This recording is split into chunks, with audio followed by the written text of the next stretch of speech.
Assalamualaikum warahmatullahi wabarakatuh. Salam chemistry sahabat alkemi.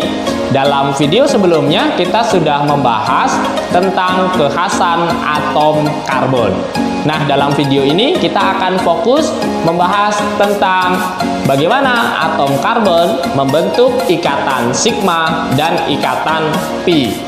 Kita akan menyimak presentasi videonya, tetapi sebelumnya jangan lupa untuk subscribe dan like video ini untuk mendukung channel kita.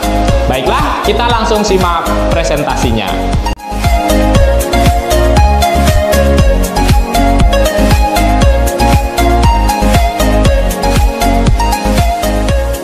Sahabat-sahabat alkemi, jenis ikatan pada hidrokarbon itu terdiri dari 3 jenis. Yang pertama adalah ikatan tunggal, yang kedua ikatan rangkap 2, yang ketiga adalah ikatan rangkap 3. Nah, ini adalah penggambaran ikatan tunggal pada atom C dengan atom C yang lain. Ini adalah ikatan rangkap 2 dan ini ikatan rangkap 3. Berdasarkan jenis tumpang tindih atau overlapping orbital, ikatan pada atom karbon dibedakan menjadi 2 jenis, yaitu ikatan sigma dan ikatan pi. Kita akan membahasnya satu demi satu. Yang pertama adalah ikatan sigma. Ikatan sigma adalah ikatan yang terjadi antara 2 atom melalui tumpang tindih ujung dengan ujung orbital sepanjang sumbu antar inti atom, sehingga kepadatan elektronnya berada di antara kedua inti atom yang berikatan tersebut. Nah, ini contohnya. Ikatan sigma terjadi karena tumpang tindih ujung dengan ujung orbital. Nah, demikian juga ini adalah ujung orbital milik atom karbon dengan ujung orbital milik hidrogen. Begitupun ikatan sigma yang ini adalah ujung dengan ujung, ini adalah ujung dengan ujung orbital. Demikian juga yang ini, dan ini. Nah, sekali lagi, ikatan sigma terbentuk ketika 2 orbital saling tumpang tindih atau overlapping ujung dengan ujung orbitalnya. Nah, bagaimana ikatan sigma terjadi pada atom karbon? Ini adalah gambaran diagram orbital untuk atom karbon, di mana konfigurasi elektronnya adalah 1s2, 2s2, dan 2p2. Sebelum terjadi hibridisasi, atom karbon harus memindahkan 1 elektron pada orbital S ke orbital P. Nah, proses ini disebut dengan promosi. Ketika atom C akan berikatan tunggal, maka orbital 2s dengan orbital 2p yang tadinya memiliki tingkat energi yang berbeda itu harus dihibridisasi supaya mempunyai tingkat energi yang sama. Nah, karena 1 buah orbital S digabungkan atau dihibridisasi dengan 3 buah orbital P, maka prosesnya disebut hibridisasi sp3. Nah, karena yang digabungkan 1 dan 3 orbital, maka akan dihasilkan 4 orbital hibrid sp3 yang keempat orbital ini memiliki tingkat energi yang sama. Nah, ini prosesnya 1 orbital S dihibridisasi dengan 3 orbital P, yaitu PX, PY, dan PZ, menghasilkan 4 buah orbital sp3 dengan geometri ruang tetrahedral. Nah, ini sudah Anda pelajari ketika membahas bentuk molekul di kelas 10. Nah, ketika orbital C dengan hibridisasi sp3 berikatan dengan atom C yang juga mempunyai hibridisasi sp3, maka akan terjadi ikatan sigma. Nah, ini adalah ikatan sigma antara orbital sp3 dengan sp3. Sekali lagi, ikatan sigma itu tumpang tindih ujung dengan ujung orbital.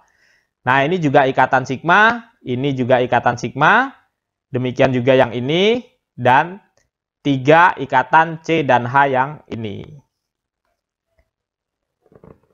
Selanjutnya adalah ikatan pi. Ketika atom C berikatan rangkap, maka akan membentuk ikatan pi. Nah, ikatan pi adalah ikatan yang terbentuk dari tumpang tindih bagian sisi 2 orbital P. Nah, ikatan pi itu lebih lemah daripada ikatan sigma.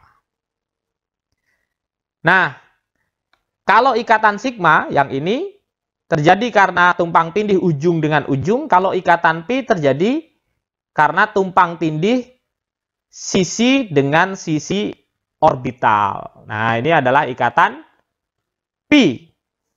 Pada ikatan pi, kerapatan elektron itu terjadi di atas dan di bawah bidang inti atom. Jika ini adalah inti atom misalnya, maka kerapatan elektron di daerah ini dan di daerah ini.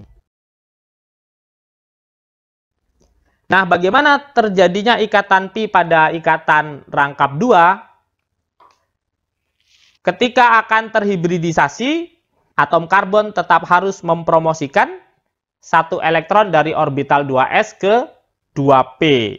Kemudian, kalau akan membentuk ikatan rangkap 2, maka satu orbital s itu akan dihibridisasikan dengan 2 orbital p. Karena satu orbital s dan 2 orbital p, maka hibridisasinya disebut sp2. Karena satu orbital s dan 2 orbital p jumlahnya adalah 3 orbital, maka akan dihasilkan 3 orbital hibrid sp2. Kemudian yang ini 1 orbital p yang tidak terhibridisasi. Nah, hibridisasi 1 orbital s dengan 2 orbital p, misalkan px dan py, itu akan menghasilkan 3 buah orbital sp2 yang bentuknya segitiga planar atau segitiga datar. Nah, ini adalah tumpang tindih orbital sp2 dengan sp2 pada atom karbon membentuk ikatan sigma. Ini adalah ikatan sigma. Ini adalah ikatan sigma dengan atom H. Demikian juga yang ini dan ini. Kemudian orbital P yang tadi tidak terhibridisasi itu akan tumpang tindih di kedua sisi dari atom C yang ini dan ini membentuk ikatan pi. Kemudian kalau membentuk ikatan rangkap 3 setelah terjadinya promosi, maka satu orbital S itu digabung dengan satu orbital P. Sehingga hibridisasinya disebut sp, dan karena ini satu orbital S dan satu orbital P jumlahnya 2, maka dihasilkan 2 buah orbital hibrid sp, dan ini adalah orbital P yang tidak terhibridisasi. Nah, ini satu orbital S digabung dengan satu orbital P, misalkan PY, akan menghasilkan 2 buah orbital hibrid sp dengan geometri ruang lurus atau linear.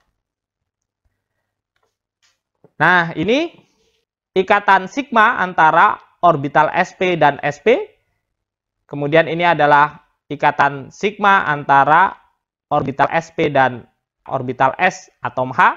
Dan ini adalah ikatan sigma. Kemudian orbital P yang tidak terhibridisasi itu akan membentuk ikatan pi. Karena ada 2 orbital P yang tidak terhibrid, maka akan ada 2 ikatan pi. Nah, ikatan pi yang ini dan ikatan pi yang ini. Nah, sahabat alkemi, kesimpulannya adalah jika atom C berikatan tunggal, maka hibridisasinya adalah sp3 dan hanya memiliki ikatan sigma.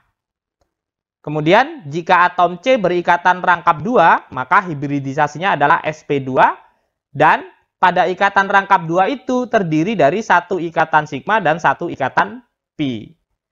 Kemudian, jika atom C berikatan rangkap 3, maka hibridisasinya adalah sp, dan ikatan rangkap 3 itu satunya adalah ikatan sigma dan 2 buahnya adalah ikatan pi.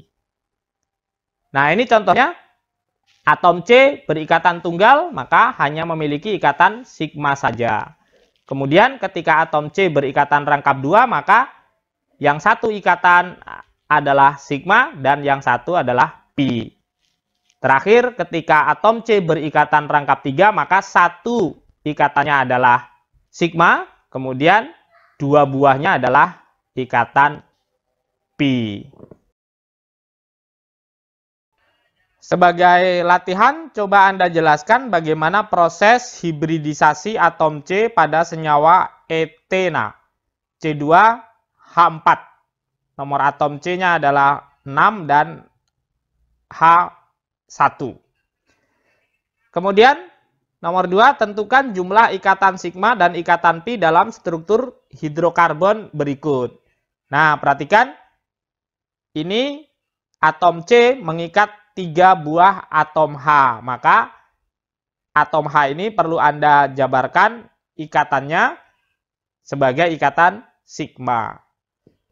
Nah, demikian mudah-mudahan bisa Anda pahami. Nah, sahabat-sahabat alkemi, demikian presentasi kita.